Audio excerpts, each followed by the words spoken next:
अस्सलाम वालेकुम सजनो, ये डड्डे साड़ी खुराक है।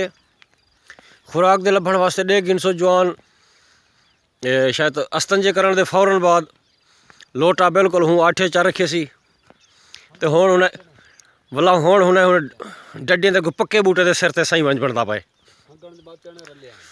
हाँ वला दे पियो ये हूँ लोटा से चा सटे ये वे दुनिया भी कम है। ये बह डेढ़ दा कम है। ये देखा ये असल पक्के दाने हुण गोलण सी भला कुरई बाबा डड्डे ते हुण पहुंच गए। हाँ हाँ डड्डे लभी खड़े खुश आखड़ो आते माई में समझी दुबई दा वीजा की दिखड़ा ते वाला बे डड्डे उस जी पकटो चादी में खंदे जुलसूं। वाह ये काम करो बे वाला चा गिन दूं इंशाल्लाह बरड़ कने बच गयूं डड्डे रज देन बिल्कुल दे पास ये पक्के ओरिजिनल डड्डे सोने डड्डे हुण गोल है।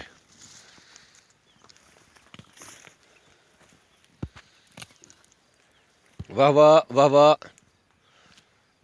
सद बल्ला संगत नाल कोई हलवा ही बैठा चलदी भी क्या हो हाड़ा अदा चने खमदे भी किस्मत नाल लबे भी हाली सब को लावण दा टाइम घट वध है। हाँ ए अखी तस्यान चने डड्डे वास्ते हाँ देसी खुराक के उनके बाद कितने पैसे दा पेट्रोल पवा के इतने चने तक पहुंच गए। तकरीबन 900 दा पेट्रोल साड़ के आए बैठूं बिल्कुल ही में अगर 300 दे चने घर गिनवा तो सारे कबीला पूरा ही खावे। हाँ क्या है सारी दिल हादी पे के बाहर खुले माहौल दे विच खा के देखो चस जाऊं लांदे चढ़दे और रोआयूं तुसा काई ना हवे देखण ले जब मैं कोई पट दे अदा नहीं पटी नहीं जी वेले वे सर्दी है।